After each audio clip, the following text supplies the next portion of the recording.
ഹാഷ്മി, തിരുവനന്തപുരത്ത് സെക്രട്ടേറിയറ്റിലേക്കാണ് പാളയം രക്തസാക്ഷി മണ്ഡപത്തിന് സമീപത്ത് നിന്ന് ഈ ഒരു ശക്തി പ്രകടനം ആരംഭിച്ചത്. എന്തായാലും ജസീർ പള്ളിവേൽ നമ്മളോടൊപ്പം ചേരുന്നുണ്ട്.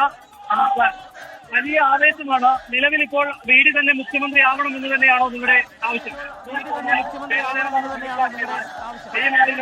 പാലത്തിലൂടെ അന്തിമ തീർപ്പ് പ്രിയപ്പെട്ട യു.ഡി.എഫ് നായകനായി നേടിയാണ് എന്നുള്ളതാണ്. ആ തീർപ്പിന് തന്നെയാണ് ഈ കാണുന്ന എല്ലാ ജനതയും യോഗ്യരായത്. എങ്കിലും കോൺഗ്രസ് വൻപിച്ച ഭൂരിപക്ഷത്തിൽ വിജയിച്ചു.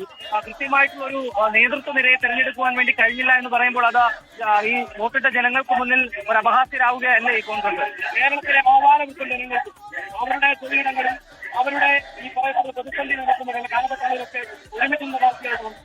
ഞങ്ങൾ നടന്നു വന്ന വഴികളിൽ ഞങ്ങൾ ഉയർത്തിയ വിയർപ്പും ഈ വിയർപ്പിന് ഗന്ധമുണ്ട്. ആ ഗന്ധം എന്ന് പറയപ്പെടുന്നത് പാർട്ടിക്ക് വേണ്ടിയിട്ടാണ്. ആ പാർട്ടിയുടെ ഗന്ധം ഹൈക്കമാൻഡ് തിരിച്ചറിയും.